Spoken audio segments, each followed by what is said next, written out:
Guys বর্তমানে কিন্তু ফেসবুকের রোগী থেকে ডাক্তার বেশি হয়ে গেছে, এরকম একটা বিষয় হয়ে গিয়েছে। কারণ কি জানেন যে এক একজনে এক এক রকম টিপস দিয়ে যাচ্ছে, তো কারটা রেখে কারটা বিলিভ করব এটাই আমরা বুঝতেছি না। আমরা যারা নতুন ইউজার আছি আমরা হতভম্ব হয়ে যাচ্ছি আর কি। আমরা কাকে রেখে কাকে বিলিভ করব এটাই বুঝতেছি না। এক একজন এক এক সময় এক এক রকম ভাবে টিপস দিয়ে থাকে যে ফেসবুকে এটা করবেন না, ওটা করবেন না, এটা করবেন, ওটা করবেন, বা আমরা যে কোনটা বিশ্বাস করব আমরা ওটাই এখনো বুঝতেছি না যে আমরা কারটা বিলিভ করব আর কি।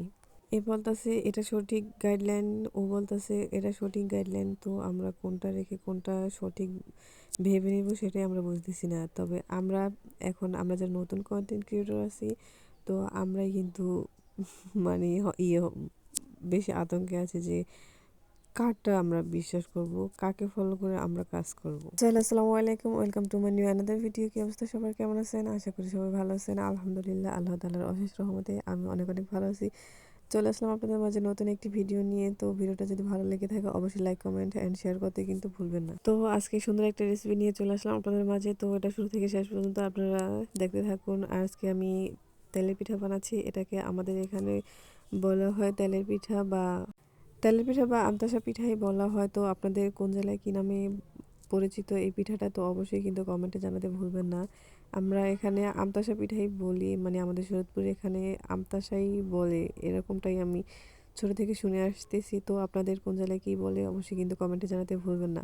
আর ছোট থেকেই শুনে আসছি যে এই পিঠাটা নাকি সবার হাতে হয় না, বা অনেকের হাতেই ফোলে, অনেকের হাতেই ফোলে না। তো মাশাল্লাহ আমি পিঠা বানালে সবসময় মানে মোটামুটি ভালোই হয়, একদম যে হয় না এরকমটা না, মোটামুটি ভালোই হয়। তো আপনারা কিন্তু কমেন্টে জানাবেন যে আমার পিঠা বানানোগুলো কেমন হয়েছে।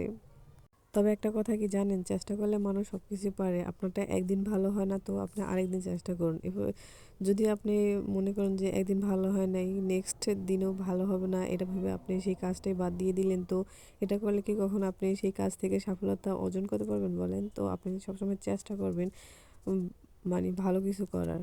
এই তো দেখুন আমার এই পিঠাটা কত সুন্দর মাশাআল্লাহ ফুলেছে। পিঠাটা মানে যত তেল দিচ্ছি ততই আর কি ফুলছে। ভিডিওতে কতটুকু বোঝা যাচ্ছে আমি জানি না, তবে বাস্তবে অনেক ফুলেছিল এই পিঠাটা। সো এই তো দেখুন পিঠাটা মাশাআল্লাহ অনেক ফুলেছিল পিঠাটা। এই পিঠাটা আমি আমার মায়ের থেকে বানানো শিখেছিলাম। আমার মায়ের হাতের পিঠাও অনেক ফুলে সবসময়। আমাদের বাড়িতে আমার কাকিরা বা অন্য যে কেউ পিঠা বানালে সবসময় আমার মাকে দিয়ে বানাতো, কারণ আমার মায়ের হাতের এই পিঠাটা অনেক সুন্দর ভাবে ফুলে যেত। তো আমারটাও হয় মোটামুটি, তবে মায়ের মতো হয় না। তবে এই পিঠাটায় নাকি একটু ছুত, আই মিন যে কেউ যদি নাম নেয় বা এরকম কিছু একটা হয় তাহলে নাকি পিঠাটা হয় না। এটা আর কি কুসংস্কারই হয়তো, বা এটাই শুনতাম আগে যে এই পিঠাটা যখন বানাবে তখন নাকি নাম নিতে হয় না, নাম নিলে নাকি পিঠাটা ফোলে না। তবে এটা কতটুকু বাস্তব সেটা আমি অবশ্য জানি না, তবে শুনেছি আর কি ছোটবেলায়। এটা হয়তো কুসংস্কারই। অনেক কিছুই আছে যেগুলো নাকি বানানোর সময় নাম নিতে হয় না, নাম নিলে নাকি সেগুলো হয় না। অনেক পিঠাই আছে যেরকম আমতাসা, আবার বিবিখানা, এসব পিঠাতে নাকি নাম নিলে পিঠা সুন্দর মতো হয় না বা ভালো হয় না পিঠাটা। জানি না বাকিটা কতটুকু। তো আপনারা কি এগুলা বিলিভ করেন যে মানুষের মুখ লাগে হয় না কেন, নাম নিলে হয় না পিঠা, এরকমটা যদি আপনারাও শুনে থাকেন অবশ্যই কিন্তু কমেন্টে জানাতে ভুলবেন না যে হ্যাঁ এরকমটা আপনাদের এলাকাতেও এরকম হয় বা এরকম বলে। আর হ্যাঁ, শুরু থেকে যেটা বললাম যে বর্তমানে ফেসবুকের রোগী থেকে ডাক্তার বেশি, আসলে এই বিষয়টা অনেকটাই মানে হাস্যকর একটা বিষয় যে অনেকেই এক একজনে এক এক রকমভাবে টিপস দিয়ে যাচ্ছে, এক একজনে এক এক রকমভাবে গাইডলাইন বলে যাচ্ছে।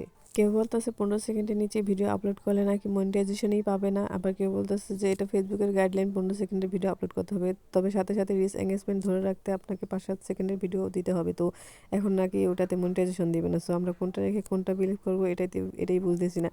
আচ্ছা, অনেক কথাই বলে ফেললাম। তো ভিডিওতে ভুল ত্রুটি হয়ে থাকলে অবশ্যই ক্ষমা দৃষ্টিতে দেখবেন। সো ভিডিওটা যদি ভালো লেগে থাকে অবশ্যই লাইক, কমেন্ট অ্যান্ড শেয়ার করতে ভুলবেন না। সবাই ভালো থাকবেন, সুস্থ থাকবেন। আল্লাহ হাফেজ।